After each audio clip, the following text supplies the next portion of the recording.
Okay, gotcha. You guys can just trade it. Got it. Okay, so we're going to get started.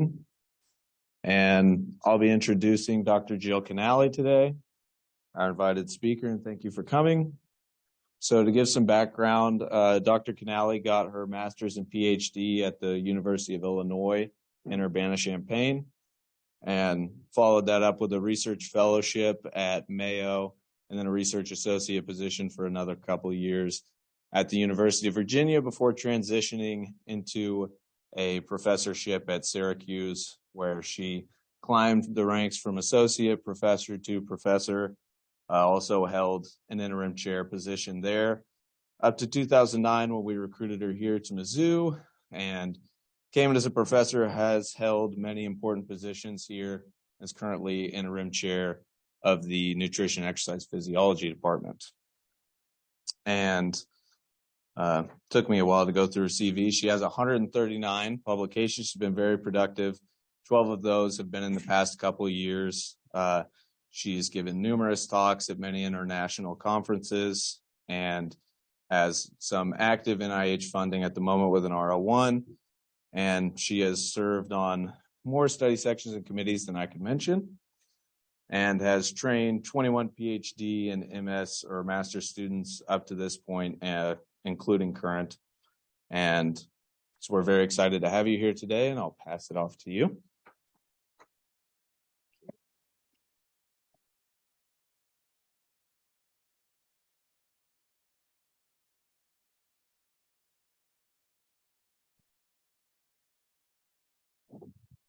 Okay, I hope that's not, can you hear me through the mic? Okay. So today I'm going to talk about sleep, okay, and I am kind of relatively new into the sleep area. I added it into my research, I want to say maybe 5 or 6 years ago, so I am also on the learning end of it. This is a talk that I have here today that I actually gave at ACSM in May. So it's because it was a tutorial, you'll see a lot of data, but you'll see some things kind of simplified because it was tutorial in nature.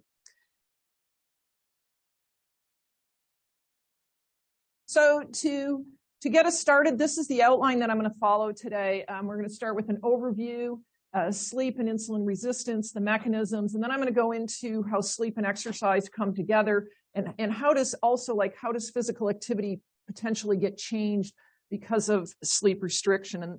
And that's really where the area of interest that I have. So to start with the overview, how many hours of sleep did you get last night? Okay, think about it. How many people got more than 9 hours of sleep? Good. How many people got 7 to 9? Okay. And how many got less than 7? Okay. So you should be getting 7 to 9 hours a night. Okay. That's what the recommendations are right now. We know, the CDC knows that most people get about 30 to 35% of the people get less than 6 hours of sleep a night, okay, which is really quite high for the number of people. So there's the recommendation. The underlying risk factors that come with it are type 2 diabetes and cardiovascular disease. So it is very tightly linked to many disease states, which I'll bring up in a bit. And as you can see here, this is just like your obesity diabetes map, but this is your sleep map. It's probably, if I had put diabetes or obesity with it and some of the other things, it's going to look exactly the same. The people who are getting, I don't think this works, the people who are getting the least amount of sleep, or the greatest number of people getting the least amount of sleep, are also in the areas of the country where we see high obesity, high type 2 diabetes. In the southeast there, you can see Missouri is actually around the 32% range. There are some areas that are lower than us. And you know, a lot of people think, well, why are people getting less sleep now? Well, actually, Netflix takes a lot of credit for it, okay? They do. At one point, before Disney and everything else, the CEO actually said, I have no competition except sleep, okay? He was not worried about people getting off of Netflix, okay?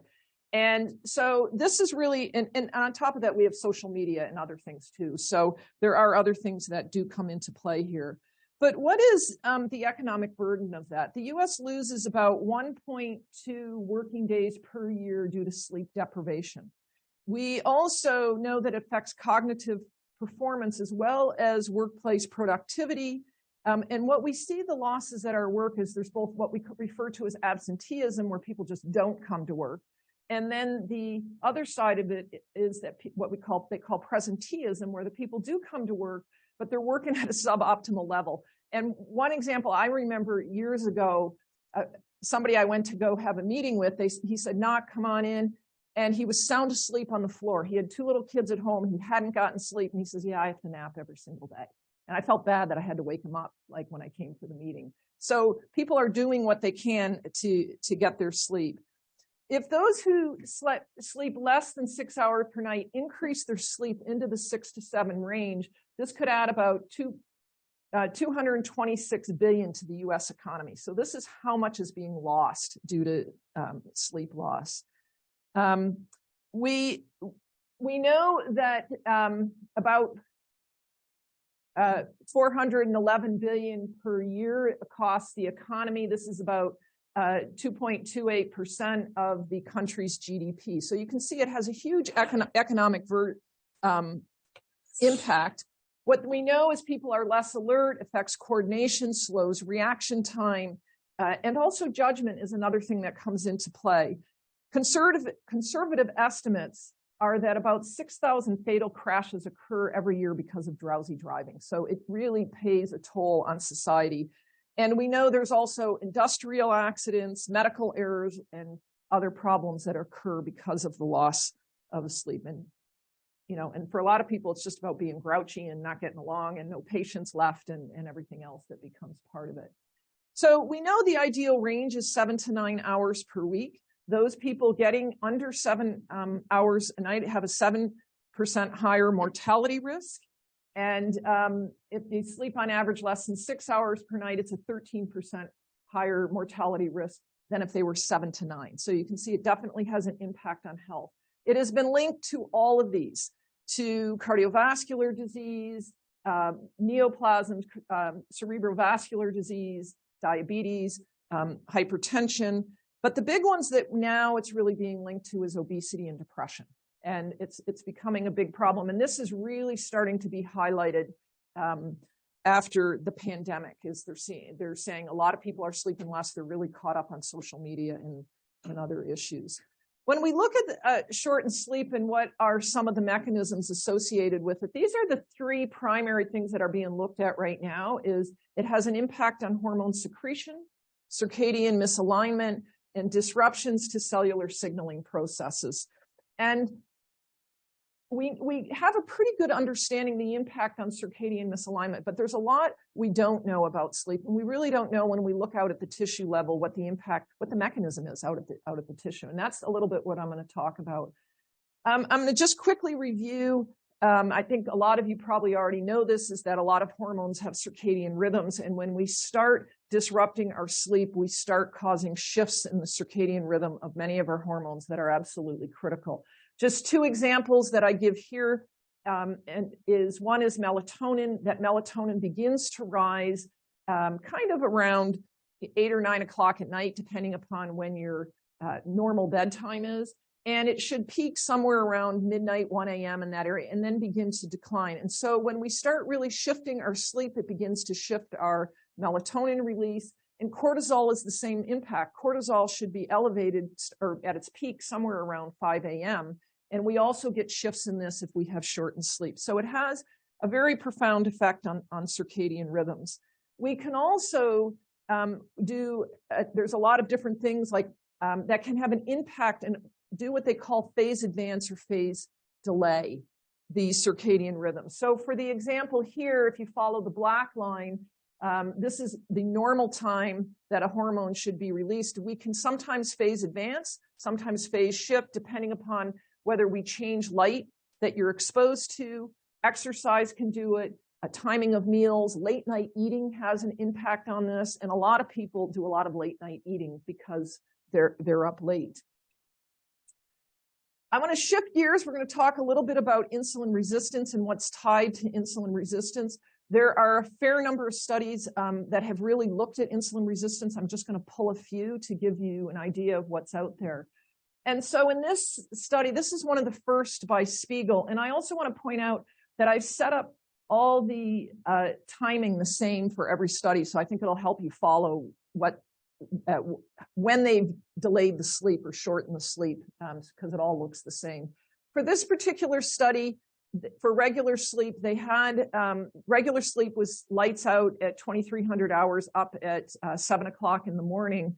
And they also had short sleep where they shortened it so they slept between 1 a.m. and 5 a.m., so 4 hours. This is really common in most studies, is to shorten to 4 hours. And that's 4 hours for 7 nights. Okay, so this is difficult to do. And then they do a sleep recovery piece. I'm not going to talk too much about that data, but then they gave them a 10-hour opportunity to sleep later. What I also want to point out between this study and you'll see in all the other studies is the bulk of this research has been done in men. The bulk of the research has been done in young, healthy, lean men. Okay, so some of these studies, the age range is anywhere from 21 to like less than 25. So we don't have a lot of evidence of what's going on in women, what goes on in individuals who are obese, and even as people are slightly older. So what Spiegel found in this study, they found an impairment in glucose tolerance when they did an OGTT with these individuals. When they did an IVGTT, they saw insulin sensitivity was 24% lower. So this is with 4 hours of sleep for 7 nights. The rate of glucose clearance after a glucose bolus was 40% slower. Glucose effectiveness was 30% lower with sleep debt. And the acute insulin response to glucose is 30% lower with sleep debt. So there's a lot of impairments that are going on with this sleep deprivation that you see.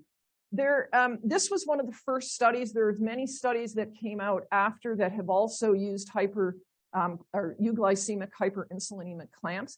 There is a lot of work that has been out here that I'm not going to go over this table, but has used the OGTT. And they've used everything from just shortening sleep a little bit from 1 night to 7 nights.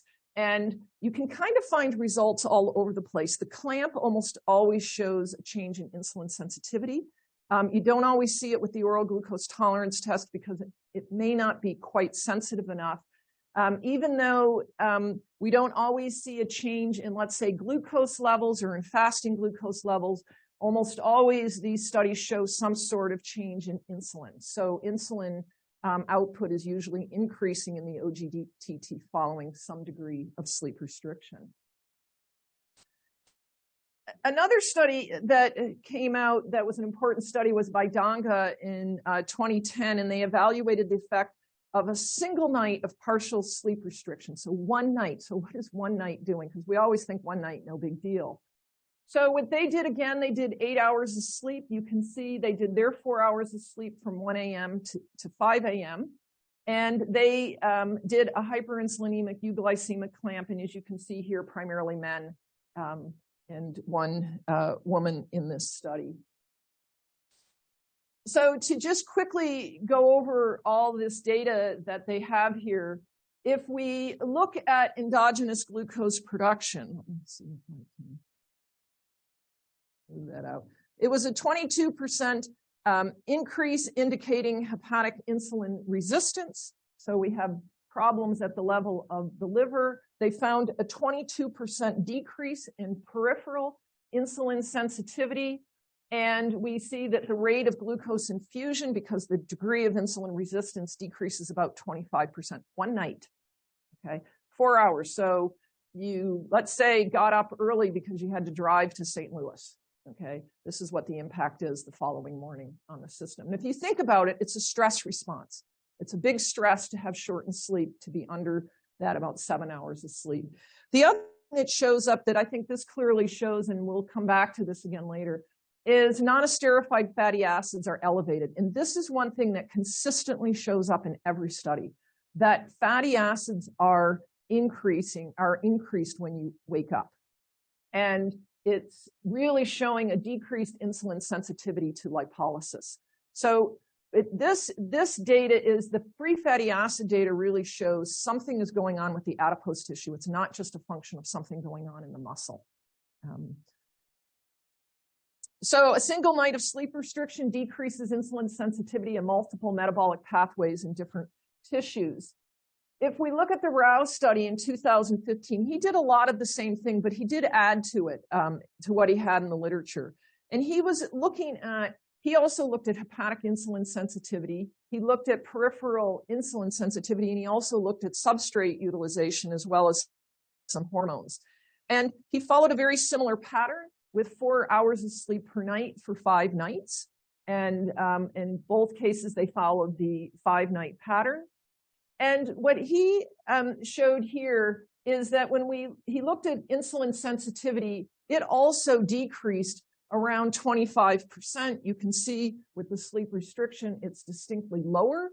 And when he looked at peripheral insulin sensitivity, when it's corrected for whole body insulin sensitivity, you can also see it's almost a 30% decrease. So at not only whole body, but also peripheral. They found no change in fasting endogenous glucose production, and with sleep restriction during the clamp, it was only modestly lower. But what came out of this study that I think is interesting is this is one of the first studies that I have found that has actually included some women in it.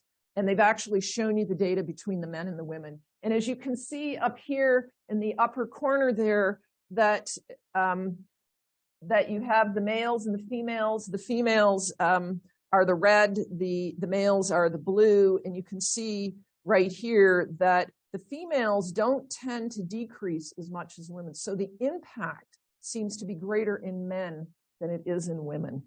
And this change is about 30% greater in men, decrease in insulin sensitivity than in women. That's younger women. This is all younger. Yeah, it's all younger individuals. Yeah, so what this would look like in slightly older populations, I don't know, and they're all lean.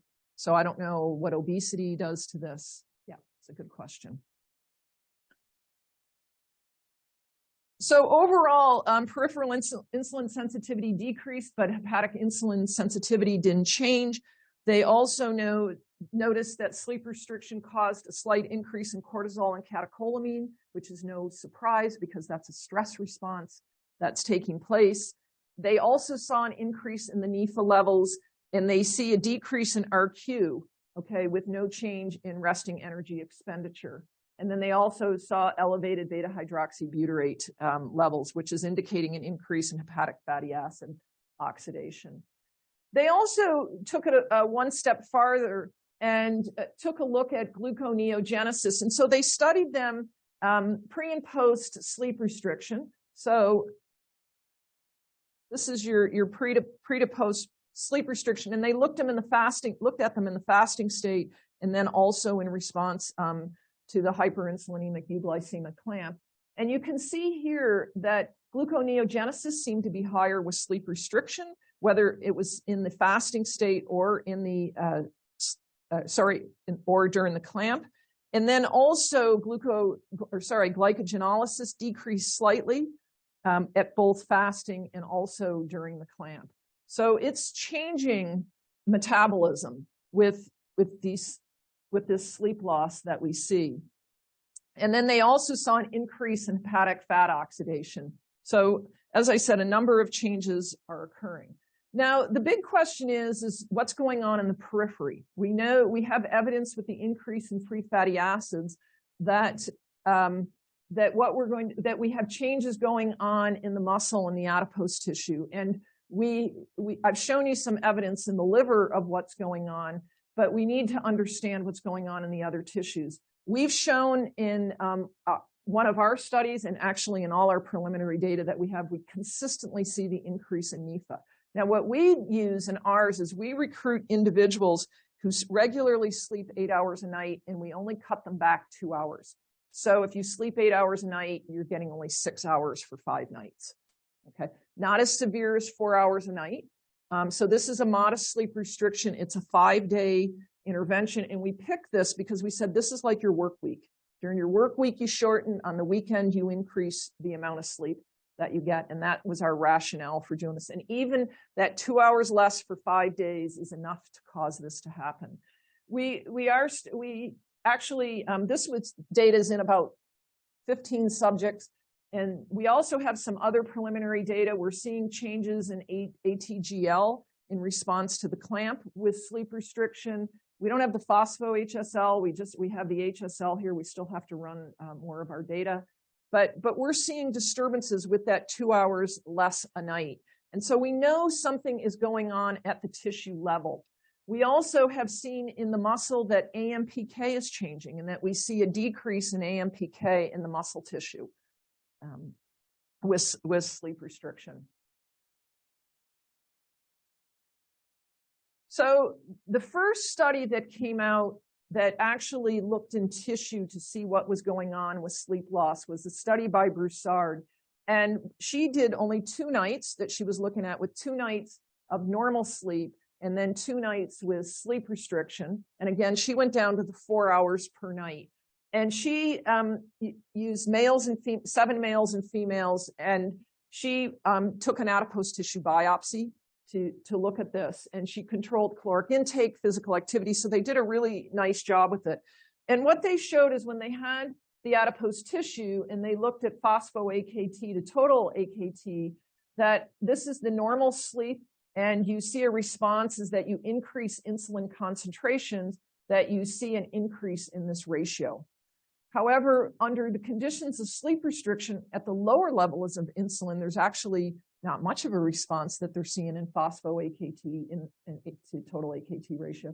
And then the increase is there, but it's 30% lower than what they see under the normal conditions. And this was really, in 2012, this was really the first time anybody provided any evidence that something is going on in the periphery. I'll be honest with you, if you look at studies that have looked at either muscle or adipose tissue, I'm going to show you all the studies because there's only 5. Okay, there's not a lot out there, and 2 came within the last year or so. Wilms in 2019 showed that acute sleep loss induces a profound restructuring of the morning to evening white adipose tissue transcriptome with uncoupling from the local clock machinery. And this resulted in, and this was 1 night of sleep loss, and this results in an increase in white adipose tissue carbohydrate turnover and impaired glucose homeostasis. So there is more evidence that in the adipose tissue that there are disturbances that are pretty strong. And the reason I keep kind of harping on the adipose tissue is because I keep putting grants in, but they keep telling me it's the muscle. And all the evidence is pointing more towards the adipose tissue than it is towards the muscle. Sweeney in 2017 published this paper where they investigated if changes in whole body insulin sensitivity with sleep loss are having an effect on changing PKB activity in skeletal muscle following acute sleep restriction. And again, they did 2 nights. Again, this is all males. Their range was 18 to 40, but actually when you look at the mean, they're like 23 years old. Okay, so again, it's a young group of individuals. And their sleep restriction was 50% less of their normal sleep. So if they were 8-hour sleepers, they went to 4. If they were 7, it was 3.5. So it was cutting by 50%. You can also see in their cut of the 50%, a lot of people started at 1 a.m. They're starting a little bit later in the night before they let them go to sleep. And this is often an issue in this literature as you're trying to design the study, because we know the longer you keep them awake, you create a greater circadian disruption on them. And so it's a debate. When do you have them sleep if you shorten the sleep? So the interesting thing is that when they compared their control sleep to their sleep restriction sleep, that sleep restriction, again, they did an oral glucose tolerance test, not as sensitive. They didn't really see an effect much on glucose, but when they looked at insulin, you can see their insulin levels were higher during the sleep restriction condition. So it does, it is consistent with what others have seen with this short period of sleep, reducing it in half.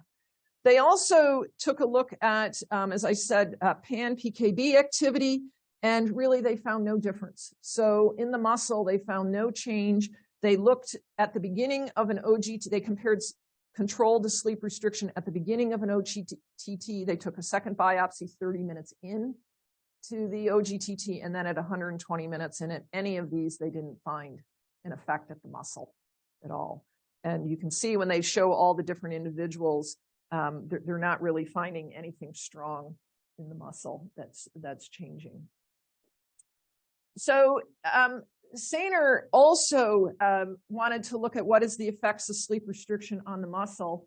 And he was interested in the myofibrillar protein synthesis. And he had 8 individuals per group. So he had 2 different groups here.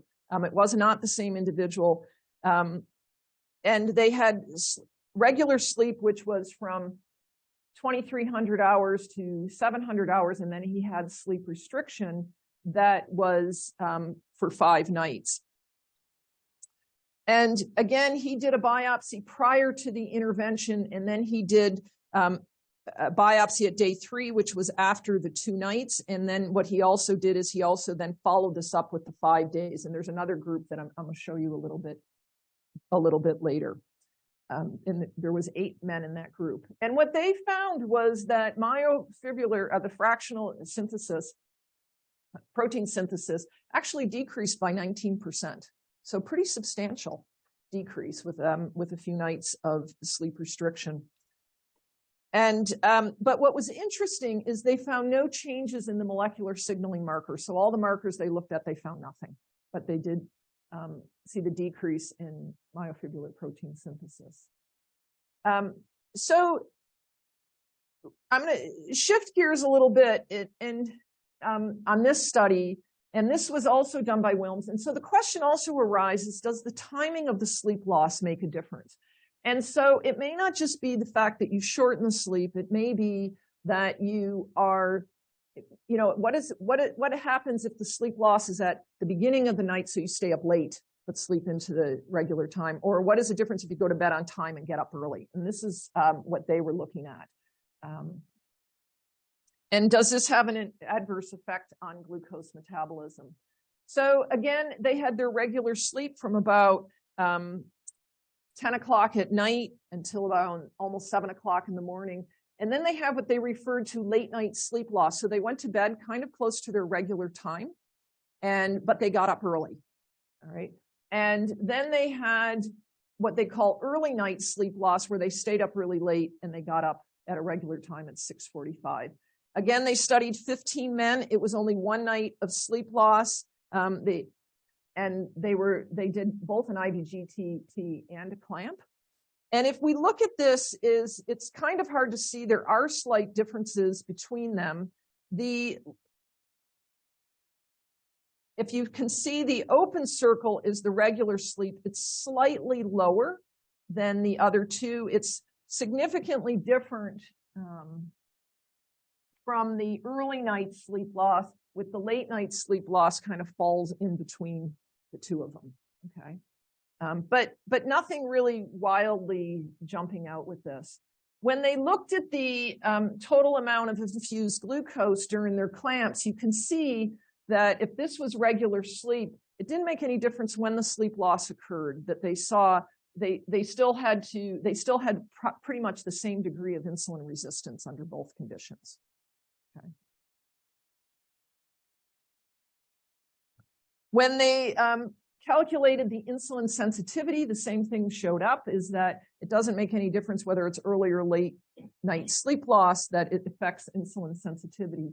Where they did see differences with the first phase insulin response. In the first phase insulin response, the early night actually had slightly less of a decrement in the first phase insulin response than the late night did. So we do see a difference. This is the only place that we see a difference, is in the first phase insulin response. But both of them are causing a decrease in insulin sensitivity. One of the other things that this group also looked at is they also looked at some of the hormonal changes. And if you follow just even the baseline levels of glucagon, when they started measuring glucagon, that with the late night sleep loss, that you see lower levels of glucagon than you do with the other two conditions. But once they get into at the end of the IGTT and they get into the beginning of the clamp, they saw no differences. Okay, so there were, and probably this difference has to do with when they woke up relative to the other two groups. And then they see a similar difference here. If you look at the late night sleep loss, as you see lower cortisol levels, but then they actually had a higher, they increase in their response in response to the IVGTT, and they stay slightly elevated longer than the other two groups did in response to the IVGTT. So this is one of the first study that's really shown in response to an IVGTT or a clamp that's actually looked at hormones. There have not really been a number of studies that have looked at the hormonal pattern when they're looking at metabolism at the same time. So sleep deprivation reduced insulin sensitivity irrespective of nocturnal timing, and sleep loss in the early morning compromised the alpha cell and the HPA axis activity more so than sleep loss in the first half of the night. So the last part is what really is my interest, is looking at how sleep and exercise, or sleep and physical activity, come together. And actually, we started moving into this area because at the time when we were doing my grant, we were working through the night. We were collecting all our data at night. And so we were up for the night, or big chunks of the night. And whenever I would meet with my grad students and everybody who worked the night, like, we were all dragging, okay? And we all would comment that when I get off at 8 o'clock in the morning, if I don't work out at 8 o'clock in the morning, I wouldn't work out. Like, we all said we just kind of tanked all day. And if I waited till 4 at night, it just was not going to happen at all. And so this is how one of my graduate students, Jay Porter, started getting interested in this, and how we ended up doing our first study. And I've been kind of moving into this area since then to see what's going on with sleep loss. So when we look at this, you can kind of ask two questions. So what is the impact of sleep restriction on physical activity levels? And what is the impact of exercise on glucose tolerance on sleep restriction? And these are kind of two things that we're working towards with our research. And I'm going to show you kind of what's out there right now, and what we do know and what we don't know about this. So looking at the first one, it's the impact of sleep restriction on physical activity. So probably one of the first people that started to address this was Schmidt in 2009. And he also looked at 8 hours of sleep with 4 hours of sleep restriction as the other condition. And he only looked at 2 nights. And he looked at what happens if you have people in a lab versus what happens if you have them in a free living situation. And this is really important, because when this question was kind of first asked in around 2012, 13, in that area, most of the data was collected in a lab. And they say, oh, it has no impact on physical activity. Well, you already confined them. So you already took away all their physical activity. And so I think this was a really nice study that they looked at both conditions, at what spontaneous activity looked like in the lab as well as in the free living condition. And essentially what they did is they had them there in each condition. And on the first night, they were free living. And in the second condition, they were in the lab, okay?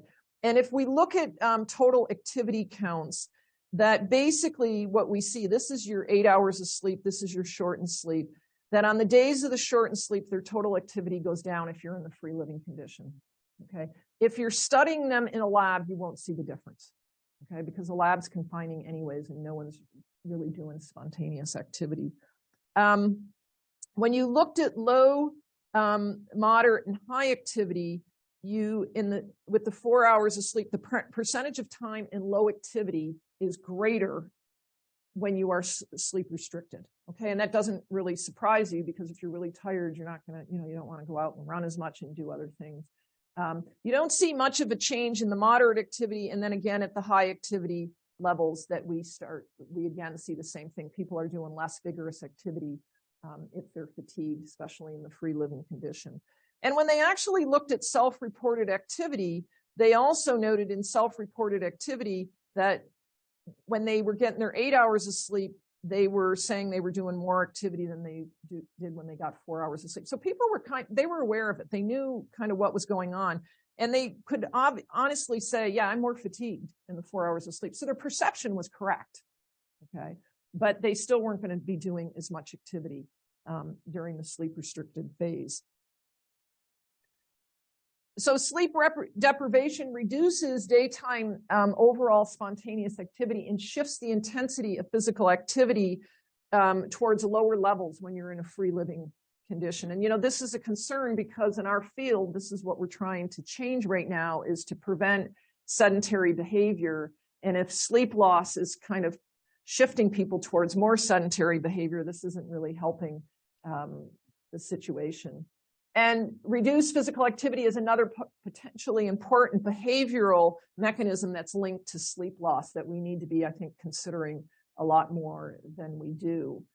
So what happens to your physical activity pattern when you sleep restrict 2 hours a night for 5 days? And so I'm going to just quickly go over Jay Porter's dissertation and just show some of this, a little bit of this data here.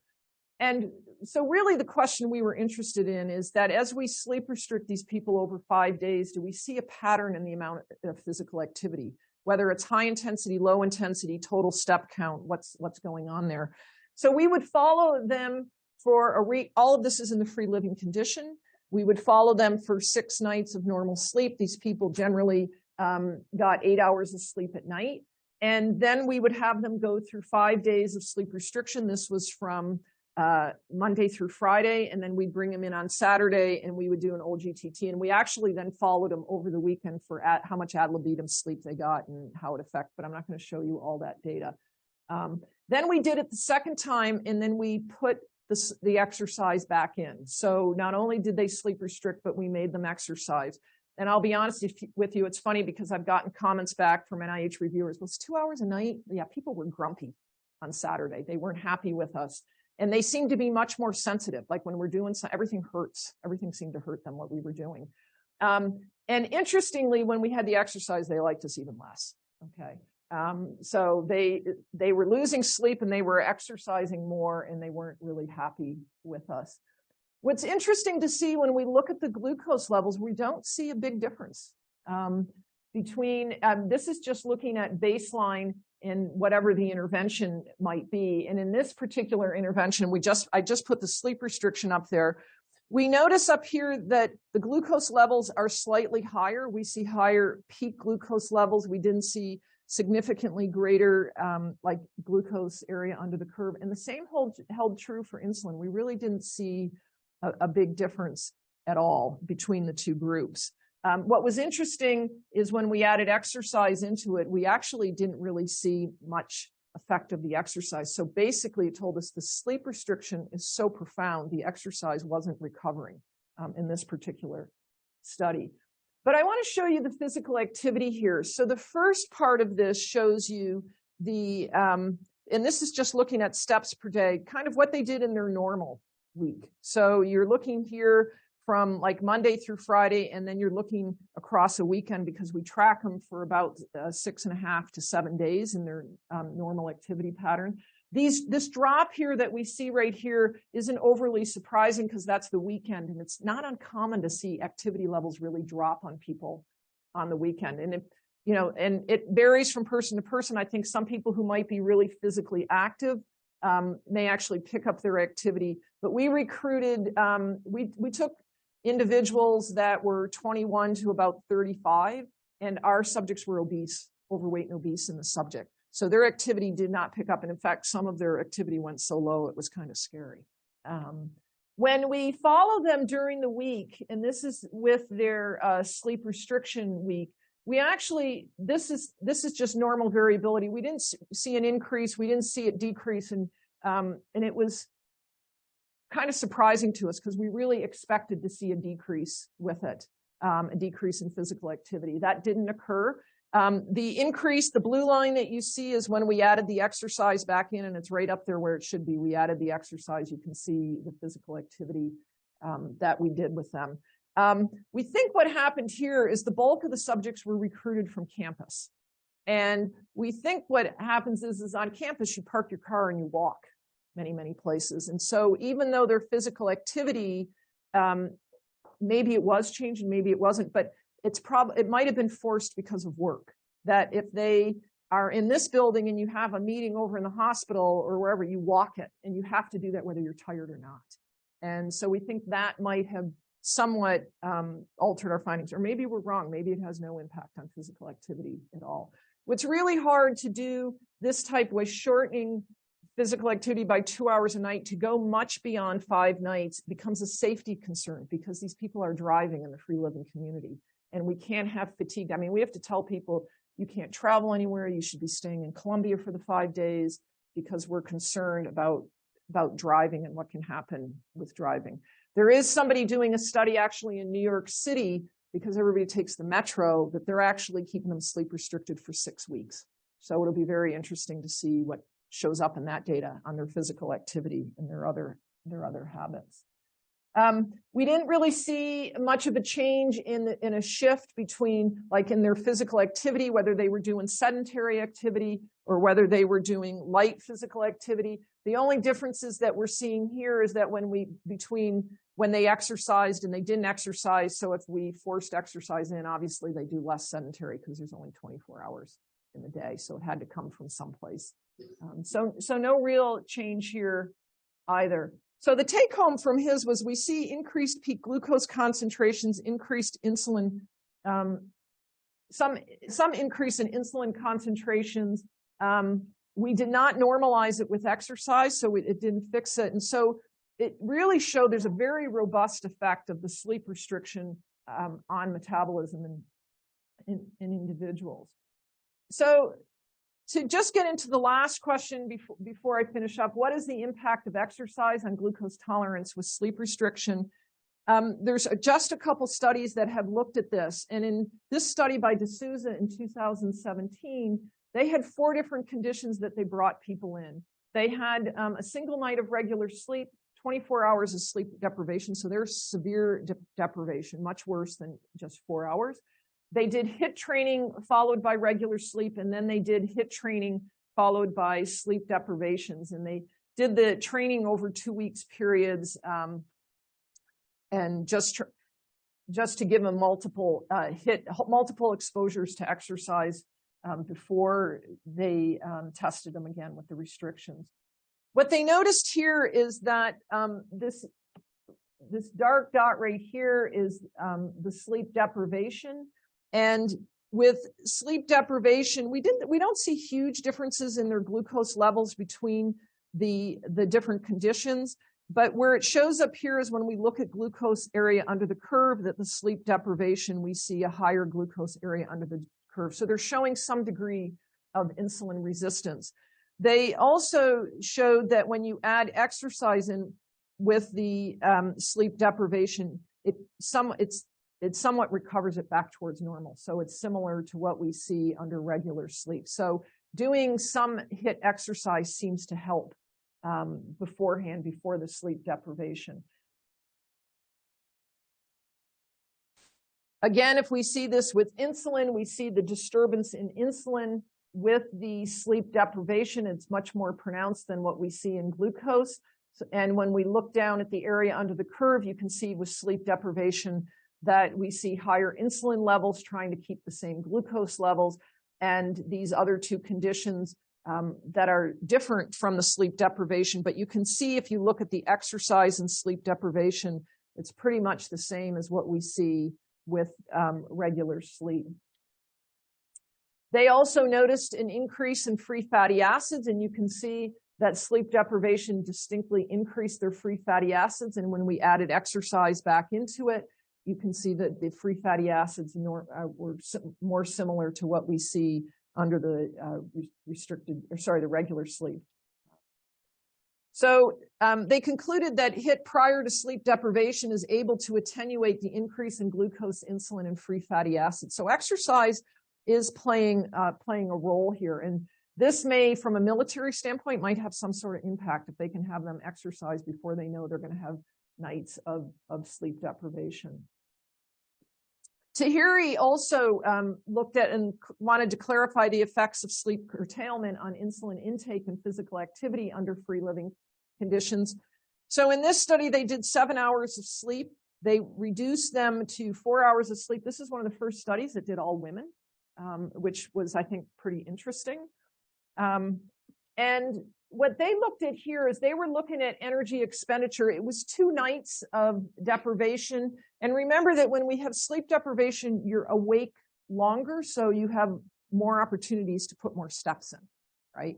And so that's part of the thinking, is the only reason we might see any change in energy expenditure or physical activity between any conditions is because you're awake less or sleeping more. And what they noticed here is that on the second night, when they look between about 6 p.m. and 2 a.m., when they're awake longer, that energy expenditure is greater compared to a shortened sleep condition. So if you look at here, that this is your short sleep and this is your normal sleep, and you can see that we see an increase in energy expenditure. When we look at what we refer to and what they referred to as day 2, and they looked just between 6 p.m. and 2 o'clock in the morning, you see the similar trend. Okay, so they are seeing a little bit increase in energy expenditure because they're awake longer, but then once they adjust for wake time, they don't see a difference between the two.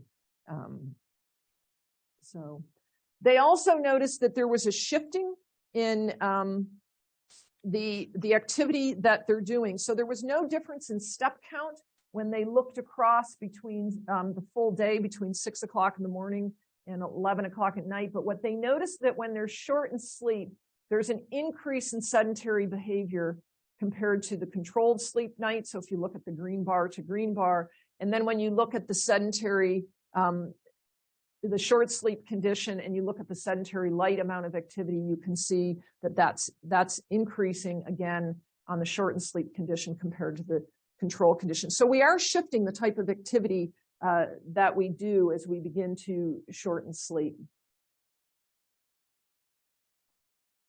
So lastly, I want to come back in and show you something else that Sainer did. As I showed you this earlier, where they looked at myofibrillar protein synthesis, but they also did a condition that I didn't show you before, where they did sleep restriction plus HIIT exercise. And remember, they had 24 men. They put 8 men per group. They looked at muscle biopsy. So this is what I showed you before with the 19% decrease. When they added the exercise in, it recovered it. Okay, so any loss they saw in the fractional synthesis rate actually was recovered with the exercise the night before. But again, they saw no differences between any of the markers that they looked at, the muscle markers that were examined.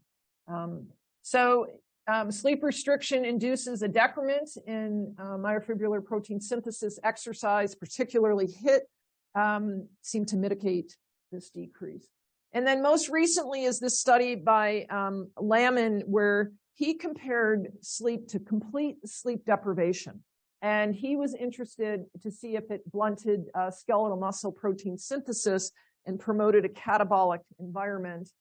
And I'll just skip that. And what he showed here is this is the sleep, this is the control condition. This is a sleep deprivation. You can see overall there's an 18% decrease in FSR. And I think what's interesting also is he also used men and women. The men are red here. And really, if you look at the lines, in most cases, the men show a distinct decrease, whereas the women, some of the women show a slight increase. Okay, so it's just suggesting that there are gender differences out there. And they need to be investigated much more thoroughly.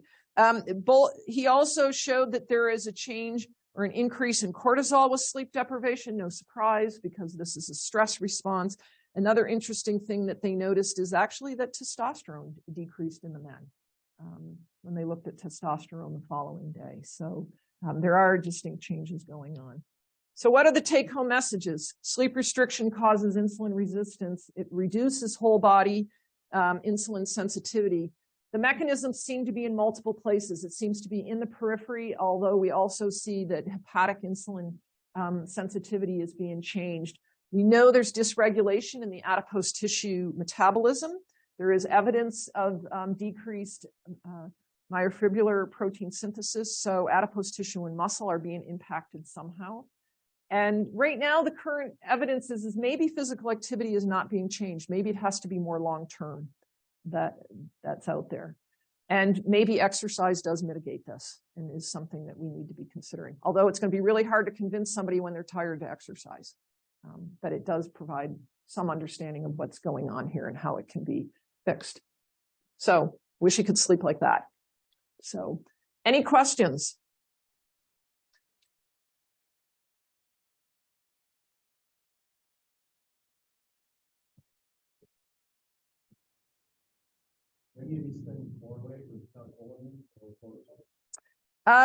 There has been only 2 studies that looked at cortisol, and I don't remember them running correlations in them at all.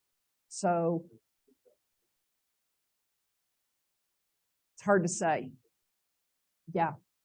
But something, yeah, it's really hard to say what's going on there.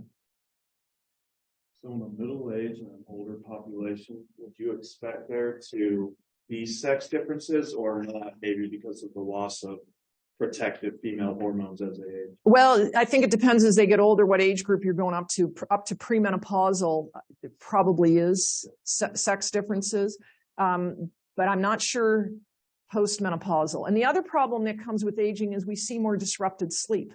And disrupted sleep, I mean, it's if you have people who keep waking up at night, fragmented sleep is almost the worst, is almost worse than deprivation. So when I talk about fragmented sleep, it's letting them go to sleep and then waking them right up and letting them go to sleep. Where they do these studies where they wake them up like 200 times a night. I go, I'd kill you if you did that. Like if I was in that study, I'm like, who'd volunteer for that?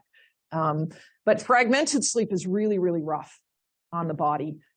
Maybe even more so than just shortening it and getting some sleep, because at least you're getting some of the slow wave sleep and your REM sleep when you get only 4 hours or whatever it is.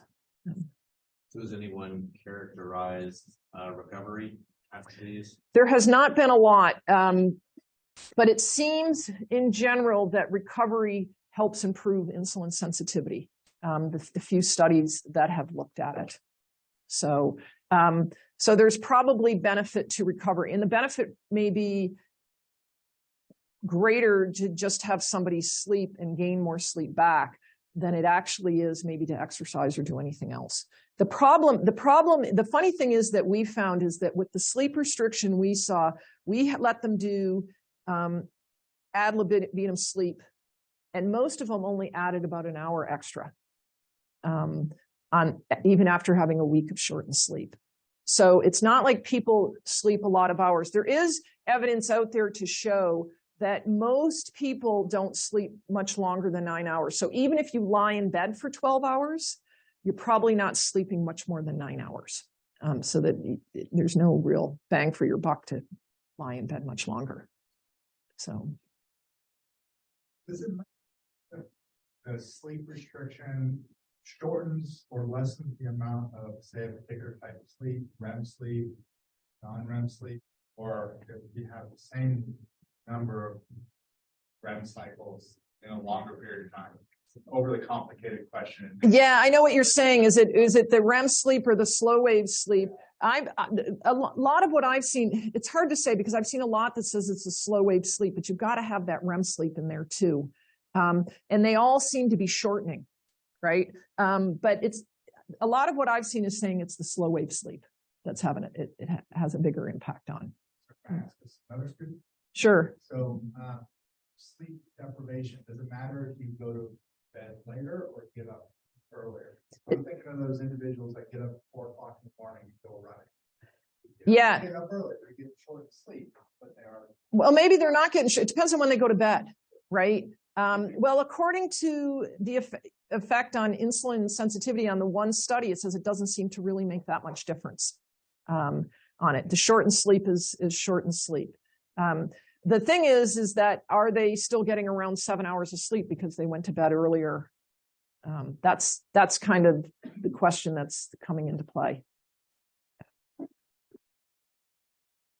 With the exercise studies that Jay did and the Souza, it sounded like there was a couple distinctions between the two, other than the deprivation. It seemed like if you had obese but non-insulin resistant, Correct. and they had lean. Yep.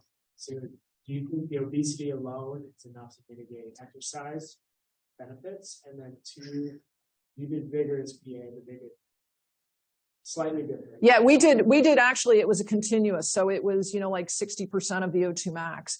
Absolutely. It could be the type of exercise that we did.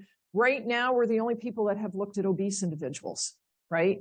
And I don't know why. I mean, there's a lot of sleep research out there and everybody does the young, healthy male, and the range is like 21 to 24. It's not even, much wider than that. So it's wide open. What's going on with obese? It's a really good question. But one of the things too that makes it a little bit hard is when we recruit obese subjects, we have to make sure they don't have sleep apnea and any other type of sleep abnormalities going on at the same time, because that does come with obesity.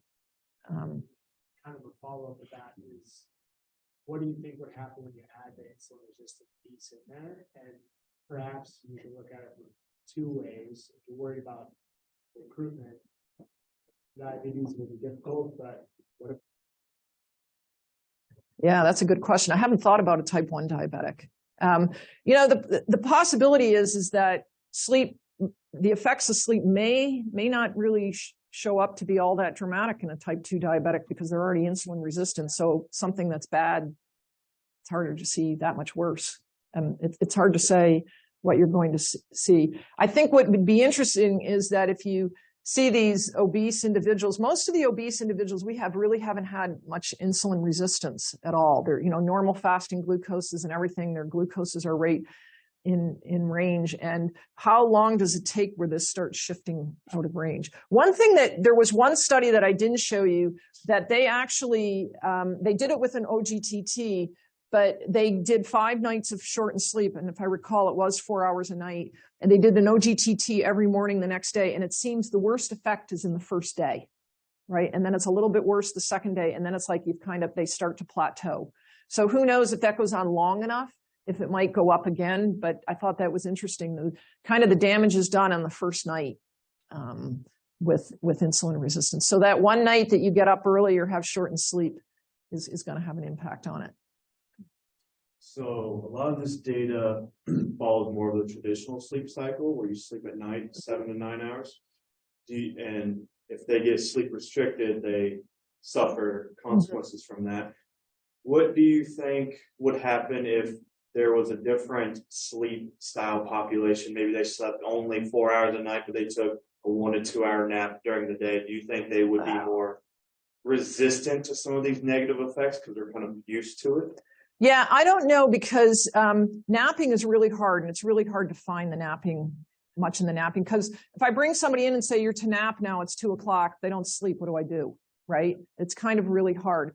But there have been a number of studies that have used circadian misalignment, and they put you on a CRC, and they take away all time cues from you completely, and they shift you from your light dark cycle. They're shifting it completely, and they see big changes in insulin sensitivity in these individuals. So, and that's pretty much what kind of like a night shift worker is doing, right? They kind of shift them that much and they see huge impacts on it. I think there was a question. Yeah, follow-up to the question. The fluctuation and also if this is a persistent discomfort and sleep loss in 9 months, do you think? That's a really good question. I don't know. I don't know what to tell you. I always think it's like warm up for once the baby's born, right? Like practice getting up in the middle of the night because you're going to have to do it for however long after. I have not seen, but I haven't looked either. I haven't seen anything on pregnant women. Okay. But I haven't gone in and specifically looked for it either. So,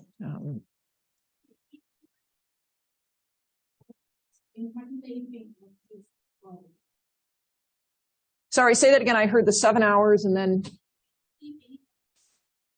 Yep. Yep.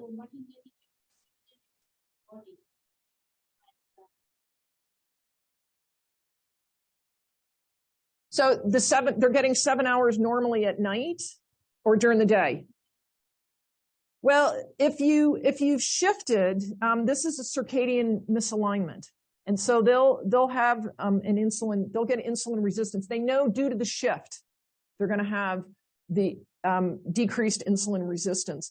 Now, if they stayed on it for a prolonged period of time, it probably will reset itself, right? Because this is essentially like if you fly to Australia, what you're doing, okay, or wherever in the world, that you're shifting 12 hours, and over time, this will correct it. It will kind of reset itself.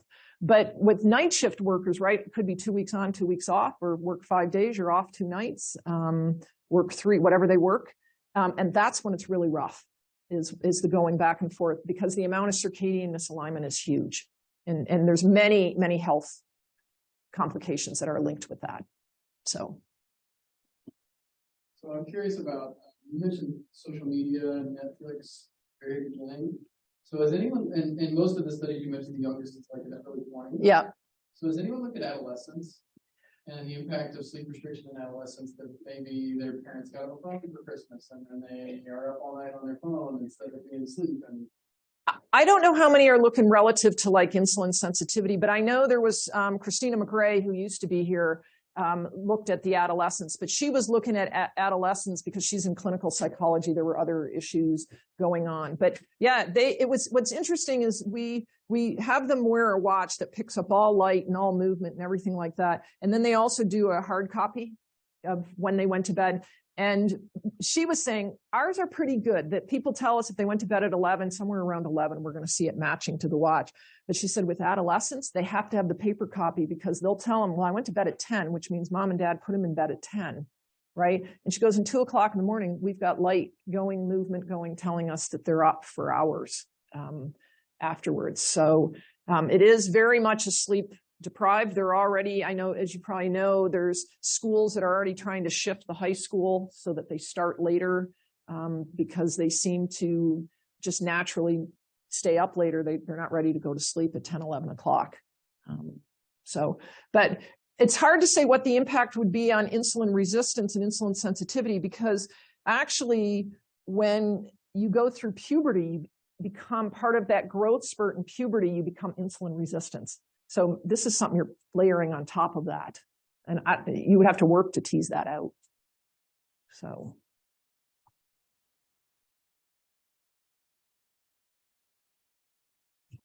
Thank you. Thank you.